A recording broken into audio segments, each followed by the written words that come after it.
इस वीडियो के अंदर तुम्हें जेईई मेंस 2026 के लिए कुछ ऐसा मिलने वाला है जो तुमने नहीं सोचा होगा। मैंने पिछले 10 सालों के पेपर को एनालाइज करा है एंड ये 8 क्वेश्चन वो हैं जो तुम्हें एग्जैक्टली सेम टू सेम दिखने वाले हैं जेईई मेन 2026 के अंदर। अब इसमें ऐसा क्या है, ये बहुत ज़्यादा रिपीट हुए हैं। मतलब मेरे को आउट ऑफ 10 शिफ्ट्स में मेरे को ऑलमोस्ट 8 to 9 शिफ्ट्स में ये क्वेश्चन दिखे हैं। थोड़ी बहुत वैल्यूज चेंज थी या कुछ चेंज था, बट ये क्वेश्चन मेरे को दिखे हैं। तो मैंने इनको हल्का सा मॉडिफाई करके तुम्हारे लिए एग्जैक्ट बना दिया है। एंड इस वीडियो के अंदर सोल्यूशंस भी, एक्सप्लेनेशन भी, everything whatever you need. So do watch the video completely and तुम वीडियो को पॉज करना, खुद से सॉल्व करना, नहीं समझ में आया देन एक्सप्लेनेशन को रेफर करना। ओके, एंड अगर तुम्हें वीडियोस पसंद आ रहे हैं then do subscribe the channel and let's begin. Okay, तो सबसे पहला क्वेश्चन जो है वो बेसिकली अलजेब्रा और मैट्रिसेस एंड डिटरमिनेंट का मिक्सचर है। तो अब इसके अंदर में क्या देखने को मिल रहा है कि यार यहाँ पर हमें 3 लीनियर इक्वेशन दे रखी हैं एंड हाँ, यहाँ पे लैम्डा और म्यू की वैल्यू हमें निकालनी है। बेसिकली लैम्डा प्लस म्यू की वैल्यू निकालनी है। अब बेसिकली इस तरह के क्वेश्चन तुम्हें 1-2 जेईई मेंस में दिख जाते हैं। सारी ही शिफ्ट में ये वाले क्वेश्चन इस तरह के आते ही हैं, प्लस बहुत सारे प्रीवियस ईयर में भी ये रिपीट हुए हैं। तो इस टाइप के कोई भी क्वेश्चन मत सोचना। मैंने यहाँ पे एक इनफिनाइट सोल्यूशन का एग्जांपल लिया है, तुम इसी तरीके से no solution and unique solution वाले भी देख सकते हो। तो इस इक्वेशन में यहाँ पर लैम्डा और म्यू मिसिंग है, तो चलो निकालते हैं। तो एक काम करो, वीडियो को पॉज करो और तुम खुद से सॉल्व करो। तो एक छोटा सा कॉन्सेप्ट समझ लो इस क्वेश्चन को करने से पहले कि यार देखो, अगर इनफिनाइट सोल्यूशन तुम्हें क्वेश्चन में गिवन है तो एक सिंपल सी बात समझो कि डिटरमिनेंट ऑफ द कोफिशिएंट तुम्हारा जीरो ही होगा and determinant of the constant matrices भी जीरो होगा। यानी कि delta x, delta y and delta z भी जीरो होंगे। तो मैंने को लगता है ये लाइक बहुत ही क्लियर हो गया है। अब तुम्हें डेल्टा निकालना है। सबसे पहले सॉल्व कर लो डेल्टा, तुम्हारा लैम्डा के टर्म्स में आएगा। और जैसे वही क्वेश्चन तुम्हें मिल जाएगी, तुम उसको इक्वल टू जीरो रखना एंड तुम्हारी लैम्डा की वैल्यू आ जाएगी। अब हमारा लैम्डा 1 आ गया। अब जो हमारे delta x, delta y and delta z इन तीनों में किसी भी एक को तुम जीरो रख दो by replacing the column of delta, तुम्हें वहां से मिल जाएगा क्या, तुम्हारा म्यू। तुमने इसको जीरो रखा, देन तुमने क्या करा, तुमने बेसिकली इक्वेशन बनाई, उसको जीरो के इक्वल रखा। म्यू के टर्म्स में इक्वेशन थी, वहां से म्यू की तुम्हें वैल्यू कितनी मिली, 14। अब यहाँ पर एक बहुत बड़ी गलती करते हैं बच्चे कि अगर उन्हें 14 दिख रहा है या 1 दिख रहा है ऑप्शन में तो जल्दी से टिक कर देंगे। बट क्वेश्चन में एक्चुअली पूछा गया था लैम्डा प्लस म्यू, तो तुम्हें ये चीज का ध्यान रखना है एंड उसी हिसाब से आंसर देना जैसे क्वेश्चन में पूछा गया है। रश नहीं करना है बिल्कुल। ओके, सो मूव करते हैं क्वेश्चन नंबर 2 की तरफ, जो कि है क्वाड्रेटिक इक्वेशन का न्यूटन सम के ऊपर। तो this is a very classic problem. ये तुम्हें ऑलमोस्ट हर क्वेश्चन पेपर में देखने को मिलेगी। इस बार के जितनी भी शिफ्ट आने वाली, मैं गारंटी से बोल रहा हूँ। अब यहाँ पे क्या दे रखा है हमें, अल्फा और बीटा जो है वो रूट्स हैं इस पर्टिकुलर इक्वेशन के, x square minus six x minus two equals to zero. ये इसके रूट्स हैं। अब हमें को निकालना क्या है, alpha n equals to alpha power n minus beta power n for n equals to greater than one. तो हमारे को जो वैल्यू निकालनी है वो निकालनी है a ten minus two a eight divided by two a nine. अब इसके लिए हमारे को एक कॉन्सेप्ट पता है कि यार अगर हमें इस तरह का क्वेश्चन दिया, हमें क्या करना है, हमें सिंपल सा अल्फा को अंदर रखने का एक्सप्रेशन बनाना है, बीटा को अंदर रखने का एक्सप्रेशन बनाना है। और हमें ये चीज भी दे रखी है कि alpha n equals to minus beta n, तो हमें ये दे रखा है। तो हमें पता है कि जो एक्स स्क्वायर का कोफिशिएंट होता है वो क्या होता है, अल्फा एन। और जो एक्स वाला होता है उसका क्या होता है, अल्फा एन माइनस वन। और जो टू है कांस्टेंट टर्म, उसका क्या होता है, अल्फा एन माइनस टू। हमें बस इसी में अपनी वैल्यूज पुट करनी। सबसे बड़ा टर्म कौन सा है, 10। तो अब 10 के अकॉर्डिंग हमें यहाँ पर पुट करना है एन की वैल्यू। जैसे ही तुम एन को 10 पुट करोगे, तुम्हारी पूरी पूरी इक्वेशन बन जाएगी। इसे तुम दे सकते हो a ten minus six a nine minus two a eight equals to zero. अभी जैसे ही बन गया, तुम्हारे को दिखने लगा सेम एक्सप्रेशन, कहीं ना कहीं देखो तुम्हें ये चीज दिख रही होगी। और अगर हम थोड़ा और ध्यान से देखें, जैसे ही हम six a nine divide by two a nine लिखेंगे, हमको हमारा आंसर दिख जाता है एज थ्री। तो बहुत ही सिंपल क्वेश्चन है और ये तुम्हें देखने को मिलेगा ही मिलेगा, क्योंकि जेईई मेंस वाले हमेशा इस तरह के सिंपल क्वेश्चन डालते हैं जो डायरेक्टली एक छोटी सी ट्रिक से निकल रहे होते हैं। ओके, तो अब मूव करते हैं क्वेश्चन नंबर 3 की तरफ, जो कि है कैलकुलस का, वो भी definite integration. JEE Mains indefinite का शायद एक सवाल पूछ ले, बट डेफिनेट के 2 से 3 क्वेश्चन आते ही हैं। तो जितने भी बेसिक प्रॉपर्टीज और बेसिक फॉर्मूला वाले क्वेश्चन है वो कर लेना। तो अब इसके अंदर एक किंग्स प्रॉपर्टी यूज हो रही है, इसी कॉन्सेप्ट के ऊपर ये पूरा क्वेश्चन हो जाएगा आराम से। किंग्स प्रॉपर्टी तुम्हें पता है, जो भी तुम्हारी बेसिकली इंटीग्रल की पावर्स हो और लोअर लिमिट अपर लिमिट, उनको तुम्हें ऐड करके जो भी तुम्हारे अंदर वेरिएबल हो उसको माइनस कर देना उसमें से, और वो दोनों इक्वल होते हैं आपस में। बस ये सिंपल सी किंग्स प्रॉपर्टी है। अब हमको ये पर्टिकुलर एक्सप्रेशन दे रखा है क्वेश्चन में कि integral equals to 0 to pi and x sine x divided by 1 plus cos square x dx। तो तुम क्या करोगे, तुम्हें दिख रहा है कहीं ना कहीं मैं किंग्स प्रॉपर्टी लगा सकता हूँ, क्योंकि अगर नीचे प्लस है और ऊपर एक्स साइन एक्स इस तरह के एक्सप्रेशन तुम्हें दिखता है कहीं, और क्योंकि हमारे यहाँ को ये भी चीज़ पता है कि साइन और कॉस आपस में 90 का इनका चलता है कि अगर तुम 90 माइनस करोगे 90 प्लस करोगे तो साइन कॉस में कन्वर्ट हो जाता है। तो there are very high chances कि यहाँ पर किंग्स प्रॉपर्टी लगे। अब तुम्हें इस तरीके से दिमाग को सोचना है कि किंग्स प्रॉपर्टी मैं कहाँ पर लगाऊं, तो ये तरीका होता है। तो मैं इसमें किंग्स प्रॉपर्टी लगाता हूँ, एक्स को मैं रिप्लेस करता हूँ पाई माइनस एक्स से। तो मैंने जैसे ही रिप्लेस करा, मेरे को लग रहा है अब ये कहीं ना कहीं सेम सेम एक्सप्रेशन बनता जा रहा है। बस यहाँ पे एक टर्म आ जाएगा पाई माइनस एक्स, जो कि एक्चुअली में जब हम इसका एडिशन करेंगे उस आई वाले टर्म में इस नए आई को, तो वो कैंसिल आउट कर देगा। तो जैसे ही हमने ये चीज़ करी, हमारे पास एडिशन के बाद 2i इधर आ गया और वहाँ से x वाले टर्म सारे कैंसिल हो गए। अब हमारे को डिनोमिनेटर में न्यूमरेटर के अंदर सिर्फ और सिर्फ साइन x मिल गया है, जो कि बहुत अच्छी बात है। अब हम इसमें बेसिक सा सब्स्टिट्यूशन वाला इंटीग्रेशन लगाएंगे, जो हम नॉर्मली करते हैं। हमें लेट कर लेना है cos x को t और इसका डिफरेंशिएशन करके माइनस साइन x को dx इक्वल्स टू dt हमें ये कर देना। अब इसी के अकॉर्डिंग इसमें लिमिट चेंज कैसे करते हैं तुम्हें पता है? जो हमारा 0 और पाई दे रखा होता है, अगर हम सपोज यहाँ पे cos x को लेट कर रहे हैं, तो तुम 0 को x के लिए पुट करोगे, फिर देखोगे t की वैल्यू क्या आ रही है। अगर हम 0 को पुट करते हैं तो t की वैल्यू क्या आ रही है, 1 आ रही है। और अगर हम पाई को x में पुट करते हैं, cos और पाई कितना होता है -1, तो हमारी नई लिमिट ये बन जाएगी। तो इसके अकॉर्डिंग तुम यहाँ पर बेसिक से सब्स्टिट्यूशन लगाओगे। अब आई थिंक काफ़ी क्लियर है, यहाँ पे एक tan का सिंपल सा एक्सप्रेशन दिख रहा है, जो कि रिवर्स इंटीग्रेशन होता है। बेसिकली डिफरेंशिएशन यहाँ पे तुम्हें दिख रहा है एकदम क्लियर। और वो जैसे ही तुम उसके और तुम लगाने वाले हो, यहाँ पर तुम्हें दिख जाएगा, यहाँ पे tan इनवर्स का ही है ये डिफरेंशिएशन। तो जैसे ही हमने ये लगाया, हमारे को सिंपल अब क्या करना है, लिमिट डालनी है और आंसर निकालना है। जैसे हमने लिमिट डाली, हमको आंसर मिल गया। क्या आया हमारा आंसर? Pi square by 4। क्या तुम्हारा यही आंसर आया था? मैं फिर कह रहा हूँ, वीडियो पॉज करके तुम्हें देखना पड़ेगा, तभी कुछ होगा। मेरे बताने से पहले खुद एक बार सॉल्व कर लोगे तो सही रहेगा तुम्हारे लिए, क्योंकि बहुत ही बेसिक क्वेश्चंस हैं। कुछ एक दो मैं मानता हूँ ठीक है अच्छे लेवल के हैं, बट द थिंग इज कि ये उतने ज़्यादा रिपीट होते हैं जितना तुम सोच रहे हो। ये एक्चुअल क्वेश्चन है जो तुम्हें देखने को मिलेंगे। हल्के फुल्के न्यूमेरिकल वैल्यूज में चेंजेस आएगा, बट इतना ओवरऑल कोई चेंज नहीं आने वाला है। मूव करते हैं फोर्थ क्वेश्चन की तरफ। 3D ज्योमेट्री, अगेन बहुत सारे क्वेश्चन आते हैं इससे। एक क्लासिक क्वेश्चन मैं तुमको इसका बता देता हूँ। क्वेश्चन में हमें दे रखा है कि find the image of the point P1, 2, 3 in the plane x plus 2y plus 4z equals to 38। तो हमें एक प्लेन दे रखा है, हमें एक इमेज दे रखी। सिंपल से हमें को एक फॉर्मूला लगाना है, और ये बहुत ही क्लासिक सा फॉर्मूला है जो कि तुम्हारा डिस्टेंस का होता है। तो जैसे ही हमने ये लगाया, हमको क्या करना है, एक तो पहले पॉइंट तुम लेट कर लो अपने दिमाग में कि जैसे हम सपोज कर रहे हैं इमेज हमारी x dash y dash z dash पे। तो हमने लेट कर लिया कि इमेज में लाई करने वाला पॉइंट क्या होगा, x1 और y1 और z1। जैसे हमने लेट करा, हमने उसके अंदर वैल्यूज डाली।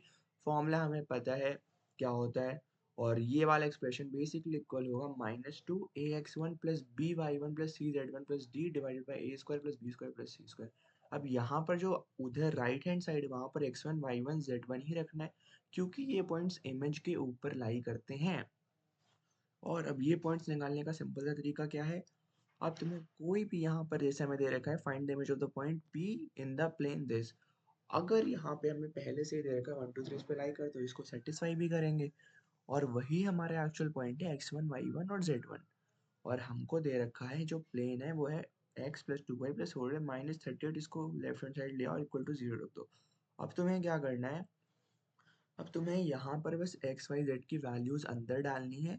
और तुम अगर थोड़ा और ध्यान से देखोगे तो तुम्हें यहाँ पर कौन सी वैल्यूज दिख रही हैं? क्या तुम्हें ये दिख रहा है ए की वैल्यू 1 है, बी की वैल्यू 2 है, सी की वैल्यू 4 है, और यहाँ पर -38 है? क्या तुम्हें ये दिख रहा है? तुम क्या कर रहे हो, यहाँ पर बेसिकली इसका डिस्टेंस निकाल रहे हो। और तुम जैसे ही इसका डिस्टेंस निकालोगे, वो कितना आ जाएगा, -21 डिवाइडेड बाई 21, दैट इज -1। अब हमें क्या करना है, इक्वेट करना है। अब हमने अंदर का एक्सप्रेशन पूरा सॉल्व कर लिया, उसको हम -1 के इक्वल रख देंगे। और यहाँ पर जो हमारा x1 है, y1 है, z1 है, उसकी वैल्यूज हमें पहले से पता है। इसकी मदद से हमारा x dash y dash z dash हो जाएगा, सिंपली उसको 2 के इक्वल करने की। जैसे हमने इसको 2 के इक्वल करा, हमारे को 3 इक्वेशंस मिलेंगी, तीनों को सॉल्व करके 3, 6, 11 हमको तीनों आंसर मिल जाएंगे। ओके, सो क्या तुम्हारे आंसर मैच करा? कमेंट में बताना तुमने कितने 8 में सही करे खुद से। ओके, अब बात करते हैं क्वेश्चन नंबर 5 की, जो कि डिफरेंशियल इक्वेशन है and it is basically one of the very classic question इस पर्टिकुलर चैप्टर का। और हमें क्या दे रखा है कि dx by d y plus p y equals to q, ये वाला जो फॉर्म होता है हम इसी को यूज करने वाले हैं इस पर्टिकुलर डिफरेंशियल इक्वेशन में। तो एक बार क्वेश्चन पढ़ लेते हैं। dy by d x plus y tan x equals to 2x plus x square tan x, हमें ये दे रखा है। और गिवन क्या है कि y जब हमारी x वैल्यू 0 है तो बेसिकली इक्वल्स टू 1 है। अब हमें निकालना है y पाई बाई 6। तो चलो देखते हैं सोल्यूशन क्या है। अब इसको हम दो स्टेप में करने वाले हैं। सबसे पहला है कि identify it is LDE form, जो कि होता है dy by d x plus p y equals to q, जो मैंने तुमको ऊपर बताया था, जहां पर p की वैल्यू होगी tan x के इक्वल। एंड स्टेप 2 ये है कि फाइंड द इंटीग्रेटिंग फैक्टर, जो कि जिसको हम IF बोलते हैं। तो IF को निकालने का सिंपल सा तरीका है e power integral tan x dx equals to e ln sec x equals to sec x। अब ये सिंपल सा तरीका, क्योंकि ln की पावर e होती है, मतलब ln बेस ही, तो e कैंसिल हो जाएगा तो sec x नीचे आ जाएगा। तो इस तरीके से हमने अपना IF निकाल लिया। अब हमको इसको क्या करना है कि जर्नल इक्वेशन के अंदर डाल देना है। तो जो हमारा बेसिक स्ट्रक्चर होता है डिफरेंशियल इक्वेशन सॉल्व करने का, यही होता है ना कि y को जो बेसिकली लेफ्ट हैंड साइड में होता है उसमें इंटीग्रेटिंग फैक्टर लगाते हैं, इक्वल करते हैं, फिर डिफरेंशिएशन लगा के q के अंदर फिर से इंटीग्रेटिंग फैक्टर लगा देते हैं और एक कांस्टेंट लिख देते हैं प्लस करके। अब बस हमें दोनों साइड अच्छे से काम करना है। हमारी राइट हैंड साइड में हमारा इंटीग्रल चल रहा होगा और लेफ्ट हैंड साइड ऐसे लिखी होगी। पूरा इंटीग्रेट करने के बाद हमें यहाँ पर एक अच्छी सी वैल्यू मिलेगी और उसको हमें क्या करना है, अब इस तरीके से एडजस्ट करना है जैसे हमारा क्वेश्चन में बोला था।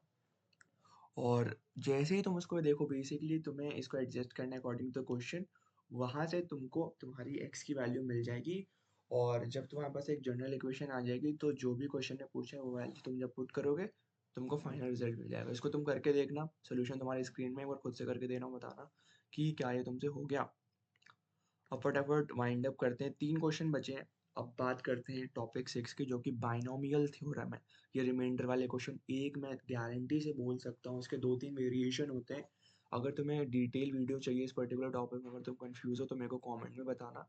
मैं इसमें एक वेरिएशन तुम्हारे सामने डिस्कस करने वाला हूँ कि हमारे पास क्वेश्चन है कि 7 की पावर 103 को जब हम 25 से डिवाइड करते हैं तो कितना रिमाइंडर आएगा। तो तुम्हें क्या करना है कि तुम्हें पता है कि 25 मतलब 50, 75 यही इसके मल्टीपल्स हैं, तो कहीं ना कहीं 7 को तुम्हें इतनी बार मल्टीप्लाई करके देखना होगा कि इनके कहीं प्लस माइनस में तो आ रहा है क्या। अगर मैं 7 की पावर 2 लेता हूँ तो 49 आता है और 49 50 से सिर्फ एक कम होता है।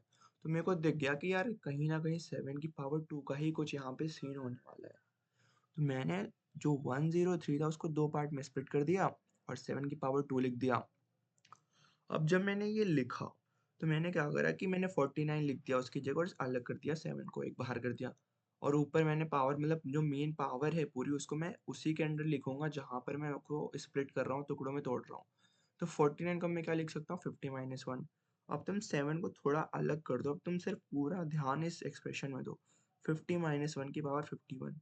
अब क्या तुम इसको एक्सपैंड कर सकते हो?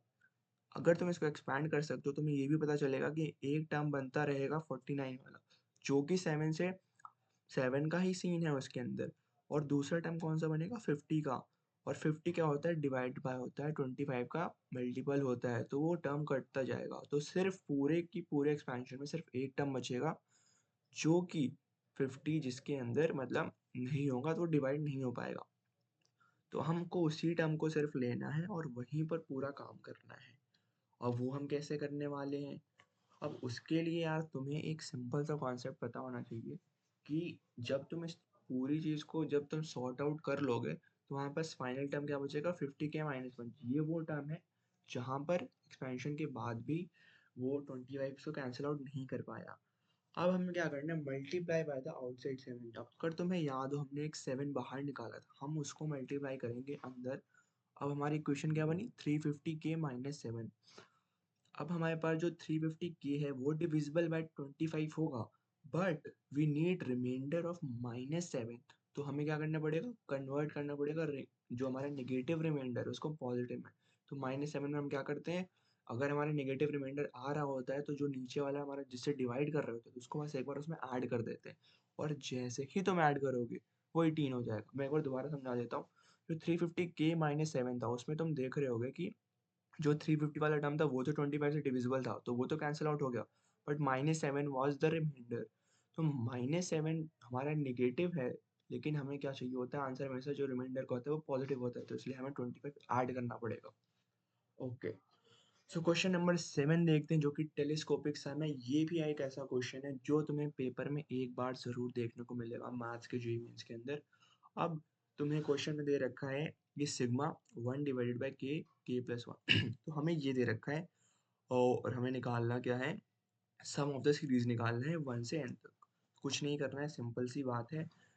अगर तुम्हें नीचे 2 टर्म दे रखे हो उनको आपस में माइनस करके लिख दो। ये बेसिकली एक सिंपल सी ट्रिक है, अगर 2 टर्म है डिनोमिनेटर में उनको माइनस करके लिख दो और उनको स्प्लिट कर दो।